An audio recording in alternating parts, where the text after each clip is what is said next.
Sir ನನ್ನ ಹೆಸರು ಕರಣ್ ಅಂತ. ಇದು ವಡ್ರಳ್ಳಿ ವಿಲೇಜ್, ಆಮೇಲೆ ಕಾಮಧೇನು ಕ್ಷೇತ್ರ ಹತ್ರ ಇರೋದು ನಮ್ಮದು ಫಾರಮು. ಓಕೆನಾ, ನಿಯರ್ ಬೈ ಲೊಕೇಶನ್ ಬಂದ್ಬಿಟ್ಟು ರಾಘವೇಂದ್ರ ಸ್ವಾಮಿ ದೇವಸ್ಥಾನ, ಕಡಬಗೆರೆ ಕ್ರಾಸು. ಓಕೆ. ಸರ್ ಅಂದರೆ ಇಲ್ಲಿ ಎಷ್ಟು ಪ್ರಮಾಣದಲ್ಲಿ ನೀವು ಕೋಳಿ ಸಾಕ್ತಾ ಇದ್ದೀರಾ, ಯಾವ್ಯಾವ ಜಾತಿ ಇದೆ ಅಂತ? ಸರ್ ಸುಮಾರು 700 ಕೋಳಿ ಇದೆ ನನ್ನ ಹತ್ರ. ಓಕೆನಾ, ನಾಟಿ ಕೋಳಿ ಇದೆ, ಟರ್ಕಿ ಇದೆ, BV380 ಇದೆ, ಆಮೇಲೆ ಗೌಜಲಕ್ಕಿ ಇದೆ, ಕಡಕ್ನಾಥ್ ಇದೆ. ಅಂದರೆ ಈ ಕೋಳಿಗಳನ್ನು ನೀವು ಮೊಟ್ಟೆ ಉದ್ದೇಶಕ್ಕೆ ಇಲ್ಲ ಮಾಂಸದ ಉದ್ದೇಶಕ್ಕೆ ಸಾಕಿದ್ದೀರಾ? ಸರ್ ಎರಡಕ್ಕೂ ಪರ್ಪಸ್ ಸರ್. ಒಂದು ಮೊಟ್ಟೆ ಬ್ರೀಡಿಂಗಿಗೂ, ಆಮೇಲೆ ಒಂದು ಮಾರಾಟಕ್ಕೂ ಇದೆ ಸರ್. ಮಾರಾಟಕ್ಕೆಲ್ಲ ನಾಟಿ ಕೋಳಿ ಇದೆ, ಮೊಟ್ಟೆ ಪರ್ಪಸ್ಗಾದ್ರೆ BV380 ಇದೆ, ಆಮೇಲೆ ನಾಟಿ ಕೋಳಿ ಸಪ್ರೇಟ್ ಇದೆ. ಮಾರಾಟಕ್ಕಾದರೆ ಮಾತ್ರ ನಿಮಗೆ ನಾಟಿ ಕೋಳಿ ಕೊಡ್ತೀವಿ ಸರ್. ಅಂದರೆ ಈಗ ನೋಡಿ, ನೀವು ಈ ಕೋಳಿಗಳನ್ನು ಮಾರಾಟಕ್ಕೆ ತರ್ತಿರಲ್ಲ, ಅಂದರೆ ನೀವು ತಂದು ಮಾರದ ಇಲ್ಲ ನೀವು ಬೆಳೆಸಿ ಮಾರದ? ಸರ್ ಎಲ್ಲ ನಾವು ತಂದು ನಾವೇ ಬೆಳೆಸಿ ಮಾರೋದು ಸರ್. ನಾವು ಏಕ್ದಮ್ಮು ಲಂಸಮಾಗಿ ತರಲ್ಲ, ನಾವೇ ಚಿಕ್ಕದಿಂದ ತಂದು ಸಾಕಿ ನಾವೇ ಮಾರೋದು, ದೊಡ್ಡದಿಂದ ನಾವು ತರಲ್ಲ. ಅಂದರೆ ಈ ನಾಟಿ ಕೋಳಿ ಅಲ್ಲದೆ ನಿಮ್ಮ ಹತ್ರ BV380 ಕೂಡ ಇದೆ. ಸೊ ಇದ್ರ ಬಗ್ಗೆ ಒಂದು ಸ್ವಲ್ಪ ಹೇಳೋದಾದ್ರೆ? ಸರ್ ಅದು BV380 ಅಂದರೆ ನ್ಯಾಚುರಲ್ ಆಗಿ ನಾವು ಬೆಳೆಸೋದು, ಯಾವುದು ಕೆಮಿಕಲ್ ಯೂಸ್ ಮಾಡಲ್ಲ. ನ್ಯಾಚುರಲ್ ಆಗಿ ನಿಮಗೆ ಅದು ನ್ಯಾಚುರಲ್ ಫುಡ್ ಕೊಟ್ಟು ಅದಾದ ನಂತರ ನಾವು ನ್ಯಾಚುರಲ್ ಆಗಿ ಬರೋ ಮೊಟ್ಟೆನ ನಾವು ಕೊಡ್ತೀವಿ. ಇಲ್ಲಿ ಬೇರೆ ಕಡೆ ಏನಾಗುತ್ತೆ ಅಂದರೆ ನಿಮಗೆ ಕೆಮಿಕಲ್ ಯೂಸ್ ಮಾಡ್ತಾರೆ. ನಾವು ಕೆಮಿಕಲ್ ಹಾಕಲ್ಲ, ಇಂಜೆಕ್ಷನ್ ಕೊಡಲ್ಲ, ಅದಾದ ನಂತರ ನಾವೇನು ಮೆಡಿಸನ್ ಹಾಕಲ್ಲ. ಸರ್ ಇದನ್ನು ನೀವು ಸ್ಟಾರ್ಟ್ ಮಾಡಿ ಎಷ್ಟು ದಿನ ಆಯ್ತು ಸರ್? ಸರ್ ಇವತ್ತಿಗೆ ಕರೆಕ್ಟಾಗಿ 1 ವರ್ಷದ ಮೇಲೆ 5 ತಿಂಗಳಾಗಿದೆ ಸರ್. 1 ವರ್ಷದ ಮೇಲೆ 5 ತಿಂಗಳಾಗಿದೆ. ಓಕೆ. ಅಂದರೆ ಈಗ ನೀವು ಈ BV380 ಅಂದಾಗ ನಮ್ಮ ಮೇಯ್ನ್ ಆಗಿ ಮೊಟ್ಟೆ ಉದ್ದೇಶಕ್ಕೆ ಬರುತ್ತಲ್ಲ? ಹೌದು ಸರ್, ಮೊಟ್ಟೆ ಉದ್ದೇಶಕ್ಕೆ. ಮತ್ತೆ ಈ ಕೋಳಿಯ ಒಂದು ಲೈಫ್ ಎಷ್ಟು ಬರ್ಬೋದು ಸರ್? ಸರ್ ಈ ಕೋಳಿ ಲೈಫು ಸರ್ 1 ವರ್ಷ ಕಂಪ್ಲೀಟ್ ಮೊಟ್ಟೆ ಇಡುತ್ತೆ ನಿಮಗೆ. ಈ ಕೋಳಿ 1 ವರ್ಷ ಆದ ನಂತರ ಒಂದು ಮೊಟ್ಟೆನೂ ಬರಲ್ಲ. ಆಗ ಏನು ಮಾಡ್ತೀವಿ, ನಾವು ಕೋಳಿ ಅಂಗಡಿಗೆ ಸೇಲ್ ಮಾಡಿಬಿಡ್ತೀವಿ, ಮಾಂಸಕ್ಕೆ ಪರ್ಪಸ್ ಸೇಲ್ ಮಾಡ್ತೀವಿ. ಅವಾಗ ನಾವು ಹೊಸ ಕೋಳಿ ತರ್ತೀವಿ. 1 ವರ್ಷದವರೆಗೂ ಕಂಪ್ಲೀಟ್ ಮೊಟ್ಟೆ ಇರುತ್ತೆ.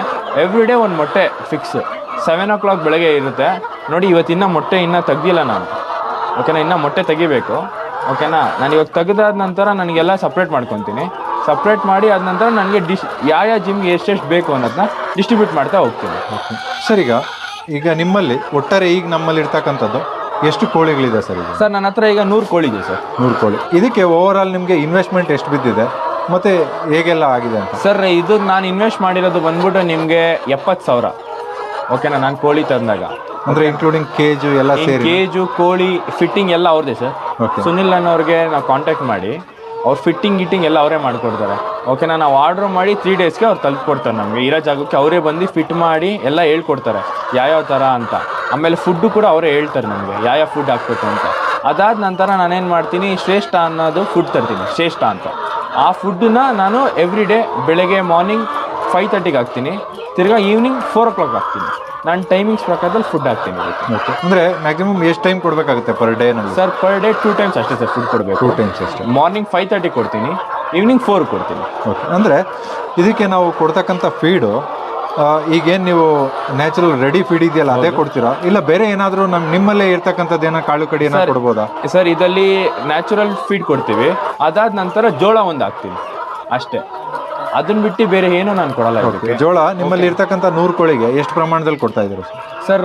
ಜೋಳ ಬಂದ್ಬಿಟ್ಟು ವೀಕ್ಲಿ ಒನ್ಸ್ ಅಷ್ಟೇ ನಾನು ಕೊಡೋದು, ವೀಕ್ಲಿ ಒನ್ಸ್ ಅಷ್ಟೇ ನಾನು ಜೋಳ ಕೊಡೋದು. ಓಕೆ. ಸರ್ ಈ ಕೇಜ್ ಸೆಟಪ್ ಬಗ್ಗೆ ಒಂದು ಸ್ವಲ್ಪ ಹೇಳೋದಾದ್ರೆ ಇದರಲ್ಲಿ ಏನೇನು ಇನ್ಕ್ಲೂಡ್ ಇರುತ್ತೆ? ಅಂದರೆ ಈ ನೀರಿನ ಒಂದು ಸೆಟಪ್ ಇದೆಯಲ್ಲ ಅದ್ರ ಬಗ್ಗೆ ಒಂದು ಸರ್ ಪ್ರತಿಯೊಂದು ಎಲ್ಲ ಅವರೇ ತಂದು ಕೊಡ್ತಾರೆ ಸರ್. ಪ್ರತಿಯೊಂದು ಸಪ್ರೇಟ್ ಪಾರ್ಟ್ಸ್ ಬರುತ್ತೆ, ಅವರು ತಂದು ನಮಗೆ ಫಿಟ್ ಮಾಡ್ತಾರೆ. ಫಿಟ್ ಮಾಡಿ ಆದ ನಂತರ ನಮಗೆ ಎಕ್ಸ್ಪ್ಲೈನ್ ಮಾಡ್ತಾರೆ ಯಾವ ರೀತಿನ ಇದನ್ನು ಯೂಸೇಜ್ ಮಾಡಬೇಕು, ಯಾವ ರೀತಿನ ಕ್ಲೀನ್ ಮಾಡಬೇಕು. ಸರ್ ವೀಕ್ಲಿ ಒನ್ಸ್ ಇದನ್ನು ಕ್ಲೀನ್ ಮಾಡ್ತೀವಿ. ಓಕೆನಾ, ಎವ್ರಿ ಡೇ ಕ್ಲೀನ್ ಮಾಡೋಕ್ಕೆ ಹೋಗಲ್ಲ, ವೀಕ್ಲಿ ಒನ್ಸ್ ಅಷ್ಟೇ ಕ್ಲೀನ್ ಮಾಡೋದು. ಓಕೆನಾ, ಇದಕ್ಕೆ ನಾವು ಯಾವುದೇ ಕೆಮಿಕಲ್ ಆದ ನಂತರ ಆಮೇಲೆ ಇಂಜೆಕ್ಷನ್ ಆದ ನಂತರ ಯಾವುದೂ ಮೊಟ್ಟೆ ಬರ್ಸಲ್ಲ. ನ್ಯಾಚುರಲ್ ಫುಡ್ಡಿಂದನೇ ನಾವು ಮೊಟ್ಟೆ ಬರ್ತೀವಿ ಸರ್. ಇರ್ತಕ್ಕಂಥದ್ದು 100 ಕೋಳಿ. ಹೌದು. ಅಂದರೆ ಅವರೇಜ್ ಆಗಿ ಪ್ರತಿನಿತ್ಯ ಎಷ್ಟು ಮೊಟ್ಟೆ ಬಂದೇ ಬರುತ್ತೆ ಅಂತ? ಸರ್ ಎವ್ರಿ ಡೇ ನನಗೆ 90 ಮೊಟ್ಟೆ ಬರುತ್ತೆ ಸರ್. 90 ಮೊಟ್ಟೆ ಮಿಸ್ ಇಲ್ಲ, 90 ಮೊಟ್ಟೆ ಬರುತ್ತೆ. ಡೈಲಿ ಒಂದೊಂದು ಮೊಟ್ಟೆ ಖಂಡಿತ ಇಟ್ಟೇ ಇಡುತ್ತೆ, ಬೇಕಾದ್ರೆ ನೀವೇ ನೋಡ್ಬೋದು. ನೋಡಿ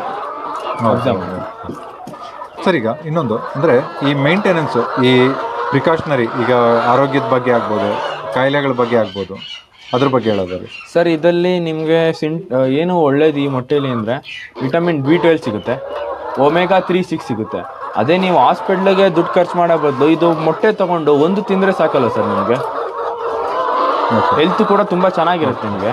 ಅಂದರೆ ಇನ್ನೊಂದು ಇದು ಕೋಳಿಗೆ ಬರ್ತಕ್ಕಂಥ ಕಾಯಿಲೆಗಳು ಮತ್ತೆ ಪ್ರಿಕಾಷನರಿ ಬಗ್ಗೆ ಏನಾದರೂ ಐಡಿಯಾ ಇದೆಯಾ ಸರ್ ಈ ಕೋಳಿಗೆ ಸೀರಿಯಸ್ ಆಗಿ ಇದುವರೆಗೂ ನಾನು ತಂದಾಗಿಂದ ಇಲ್ಲಿವರೆಗೂ ಏನು ಕಾಯಿಲೆ ಅಂತ ಏನೂ ಬಂದಿಲ್ಲ. ಓಕೆನಾ, ಇದರಲ್ಲಿ ನಾನು ಪ್ರತಿ ಡೇ ಅಬ್ಸರ್ವ್ ಮಾಡಿ ಊಟ ಹಾಕೋದು. ಸುಮ್ಮನೆ ನಾನು ಡೈರೆಕ್ಟಾಗಿ ಹಂಗೆ ತೊಗೊಬಂದು ಫುಡ್ ಹಾಕಲ್ಲ. ಎವ್ರಿ ಡೇ ಒಂದೊಂದು ಕೋಳಿನ ಅಬ್ಸರ್ವ್ ಮಾಡ್ತೀನಿ. ಯಾವ ಥರ ಆ್ಯಕ್ಟಿವ್ ಆಗಿದೆಯಾ, ಅಥವಾ ಮಲ್ಕೊಂಡಿದ್ಯಾ, ಸಪ್ಪಕ್ಕಿದೆಯಾ, ಅಥವಾ ಮೊಟ್ಟೆ ಇಡ್ತಾ ಇಲ್ವಾ ಎಲ್ಲ ನೋಡ್ತೀನಿ. ಅದಾದ ನಂತರ ಆ್ಯಕ್ಟಿವ್ ಆಗಿಲ್ಲ ಅಂದರೆ ಆ ಕೇಜಿಂದ ಆ ಕೋಳಿನ ತೆಗಿತೀನಿ. ಅದನ್ನು ನಾನು ಸಪ್ರೇಟಾಗಿ ಇಡ್ತೀನಿ. ಸಪ್ರೇಟಾಗಿಟ್ಟು ಅದಕ್ಕೆ ಸಪ್ರೇಟ್ ಫುಡ್ ಹಾಕ್ತೀನಿ. ಅದು ಆ್ಯಕ್ಟಿವ್ ಆದ ನಂತರ ಆ ಕೇಜಿಗೆ ಬಿಡ್ತೀನಿ. ಅಂದರೆ ನಿಮಗೆ ಪ್ರಿಕಾಷನರಿಗೋಸ್ಕರನೇ ಅಂತಾನೆ ಯಾವುದು ಕಾಯಿಲೆ ಬರಬಾರ್ದು ಅಂತ ಇದಕ್ಕೇನಾದರೂ ಮೆಡಿಸಿನ್ಸ್ ಇದೆಯಾ? ವ್ಯಾಕ್ಸಿನ್ ಅಂತ ಇದಕ್ಕೇನಿಲ್ಲ ಸರ್. ವ್ಯಾಕ್ಸಿನ್ ಅಂತ ಏನು ಕೊಡಲ್ಲ. ವ್ಯಾಕ್ಸಿನ್ ಅಂತಲೇ ಏನೂ ಇಲ್ಲ. ಡೈರೆಕ್ಟ್ ಇದು ಮೊಟ್ಟೆ ಪರ್ಪಸ್ಗೆ ಮಾತ್ರ. ಯಾಕೊತ್ತಾ ಇದು ಏನಂದರೆ ಒಮೆಗಾ 6 ಇದೆ, 3 ಮತ್ತು 6 ಇದೆ, B12 ಇದೆ. ಓಕೆನಾ, ಅವೆರಡು ಪರ್ಪಸ್. ಆಮೇಲೆ ನಾವು ಜಿಮ್ ಪರ್ಪಸ್ಗೋಸ್ಕರನೇ ಇದು. ಬಾಡಿ ಬಿಲ್ಡ್ ಮಾಡೋರಿಗೆ ಇದು ತುಂಬ ಒಳ್ಳೆಯದು ಸರ್. ಈ ಮೊಟ್ಟೆಗಳ ರೇಟ್ಗೆ ಬರೋದಾದರೆ ಸೊ ಏನು ರೇಟಲ್ಲಿ ನೀವು ಮಾಡ್ತಾ ಇದ್ದೀರಾ ಅಂತ? ಸರ್ ಇದು ನಾನು ಇಲ್ಲೇ ತೊಗೊಳಂಗಾದ್ರೆ ನನ್ನ ಫಾರಮ್ಗೆ ಬಂದು ತೊಗೊಂಡೋದ್ರೆ ನಾನು ಒಂದು ಸಿಂಗಲ್ ಮೊಟ್ಟೆನ 10 ರೂಪೀಸ್ಗೆ ಕೊಡ್ತೀನಿ. ನಾನು ಅವ್ರ ಜಾಗಕ್ಕೆ ಕೊಡಬೇಕಂದ್ರೆ 12 ರೂಪೀಸಿಗೆ ಕೊಡ್ತೀನಿ. ಆಮೇಲೆ ಡೆಲಿವರಿ ಚಾರ್ಜ್ ಫ್ರೀ ಇರುತ್ತೆ ಸರ್ ನಮ್ಮಲ್ಲಿ. ಎಲ್ಲಿ ಬೇಕಾ ಡೆಲಿವರಿ ಇರಲಿ. ಓಕೆನಾ, ಎಲ್ಲಿ ಬೇಕಾ ಡೆಲಿವರಿ ಕೊಡ್ತೀನಿ, ತೊಂದರೆ ಇಲ್ಲ. ಅದು ನನಗೆ ಅಂದರೆ ಬ್ಯಾಂಗ್ಳೂರು ಸಿಟಿ ಮಾತ್ರ, ಔಟ್ಸೈಡ್ ಎಲ್ಲ ಕೊಡಲ್ಲ. ಬ್ಯಾಂಗ್ಳೂರು ಸಿಟಿ ಮಾತ್ರ. ನನಗೆ ಇಲ್ಲೇ ಬಂದು ತೊಗೊಂಡವ್ರೆ 10 ರೂಪೀಸು. ನಾವು ಅವ್ರಿಗೆ ಹೋಮ್ ಡೆಲಿವರಿ ಹಾಕಿದ್ರೆ 12 ರೂಪೀಸ್ ಚಾರ್ಜ್ ಮಾಡ್ತೀವಿ ಸರ್. ನಾನು ಒಂದು ನೋಡಿದ್ದು ನಿಮ್ಮ ಹತ್ರ ಹೈಡ್ರೋಪೋನಿಕ್ಸ್ ಒಂದು ಯೂನಿಟನ್ನು ಹಾಕೊಂಡಿದ್ದೀರಾ. ಹೌದು. ಸೊ ಅದನ್ನ ಯಾವುದಕ್ಕೆ BV380 ಕೊಡ್ತಿದ್ರೆ ನಾಟಿ ಕೋಳಿ ಕೊಡ್ತಾರೆ ಸರ್? BV380ಗೋಸ್ಕರ ಅದನ್ನು ಹಾಕೊಂಡಿರೋ ಸರ್ ನಾವು. ಯಾಕಂತ ಅದರಲ್ಲಿ ಜೋಳ ಇದೆಯಲ್ಲ, ಜೋಳನ ನಾವು ತಂದು ನೆನೆಸಿಟ್ಟು ಅದಾದ ನಂತರ ನಾವು ಸರ್ ಅದಕ್ಕೇನು ಕೆಮಿಕಲ್ ಹಾಕಲ್ಲ. ಡೈರೆಕ್ಟ್ ನ್ಯಾಚುರಲ್ ಆಗಿ ಅದನ್ನು ಗಿಡವಾಗಿ ಬಂದಾದ ನಂತರ ಇದಕ್ಕೆ ವೀಕ್ಲಿ ಒನ್ಸ್ ಕೊಡ್ತೀನಿ ಜೋಳನ. ಇದಕ್ಕೆ ಅಷ್ಟೇ, ವೀಕ್ಲಿ ಒನ್ಸ್ ಜೋಳ ಕೊಡ್ತೀನಿ. ಅದು ಆಮೇಲೆ ನನಗೆ ನಾಟಿ ಮೊಟ್ಟೆ ಕೊಡ್ತೀನಿ. ನಾಟಿ ಕೋಳಿ ಇದೆಯಲ್ಲ, ನಾಟಿ ಕೋಳಿ ಕೊಡ್ತೀನಿ ಅದನ್ನು ಅಷ್ಟೇ. ಅಂದರೆ ಎವ್ರಿ ಡೇ ಎಷ್ಟು ಪ್ರಮಾಣದಲ್ಲಿ ಕೊಡ್ತಾ ಇದ್ದೀರಾ ಸರ್? ಎವ್ರಿ ಡೇ ಕೊಡಲ್ಲ, ವೀಕ್ಲಿ ಒನ್ಸ್ ಅಷ್ಟೇ ಕೊಡಿ. ವೀಕ್ಲಿ ಒನ್ಸ್ ಕರೆಕ್ಟಾಗಿ ಲೆಕ್ಕ ಹಾಕ್ತೀನಿ. 100 ಗ್ರಾಮ್ಸ್ ಅಷ್ಟೇ ಕೊಡಿ ಸರ್. 6 ತಿಂಗಳು ಮುಂಚೆಯಿಂದ ನಾನು ಇಲ್ಲೇ ತೊಗೊಂಡೋಗ್ತಾ ಇದ್ದೀನಿ. ವೀಕ್ಲಿ ಬಂದು ತೊಗೊಂಡೋಗ್ತೀನಿ. ಒಳ್ಳೆ ನಾಟಿ ಕೋಳಿ ಟೇಸ್ಟ್ ಚೆನ್ನಾಗಿದೆ. ಮತ್ತು ನಾಟಿ ಕೋಳಿ ಮೊಟ್ಟೆಗಳೆಲ್ಲ ರೆಗ್ಯುಲರ್ ಆಗಿ ತೊಗೊಂಡೋಗ್ತೀನಿ. ಕಾಲ್ ಮಾಡಿದ್ರೆ ತಲುಪಿಸ್ತಾರೆ. ಒಂದು ಟೈಮ್ ನಾನೇ ಬಂದಾಗ ವಿಸಿಟ್ ಮಾಡಿ ತೊಗೊಂಡೋಗ್ತೀನಿ. ಇದು ಹೈಡ್ರೋಪೋನಿಕ್ ಅಂತ ಸರ್ ಇದು.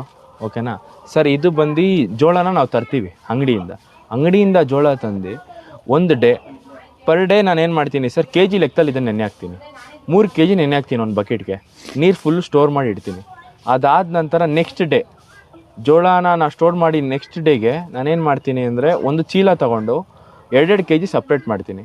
ಸಪ್ರೇಟ್ ಮಾಡಿ ಅದನ್ನು ಕಟ್ಟಿಕ್ತೀನಿ. 2 ಡೇಸ್ವರೆಗೂ ಚೀಲದಲ್ಲೇ ಇರೋದು ಸರ್. ಅದು ಮೊಳಕೆ ಬರೋವರೆಗೂ. ಮೊಳಕೆ ಬಂದಾದ ನಂತರ ನಾನೇನು ಮಾಡ್ತೀನಿ ಅಂದರೆ ಈ ಹೈಡ್ರೋಪೋನಿಕ್ ಟ್ರೇಗೆ ಹಾಕ್ತೀನಿ ತಂದು ಸರ್. ಟ್ರೇಗೆ ಹಾಕಿ ನಂತರ 8 ದಿವಸ ಕಂಟಿನ್ಯೂಸ್ ಆಗಿ ಇದಕ್ಕೆ ನೀರು ಕೊಡ್ತೀವಿ. 8ನೇ ದಿನಕ್ಕೆ ನಾನು ಇದನ್ನು ತೆಗೆದು ಕೋಳಿಗೆ ಹಾಕ್ತೀನಿ ಸರ್. 8 ದಿನ ಆದ ನಂತರ ನೋಡಿ ಈ ಥರ ಆಗಿರುತ್ತೆ. ಸೇಮ್ ಈ ಥರ ಬಂದಿರುತ್ತೆ. ಇದನ್ನು ನೀವು ಕೋಳಿಗೆ ಹಾಕಿ ಒಂದು 10-15 ನಿಮಿಷದಲ್ಲಿ ಇದು ಫುಲ್ಲು ತಿಂದುಬಿಡುತ್ತೆ ಸರ್.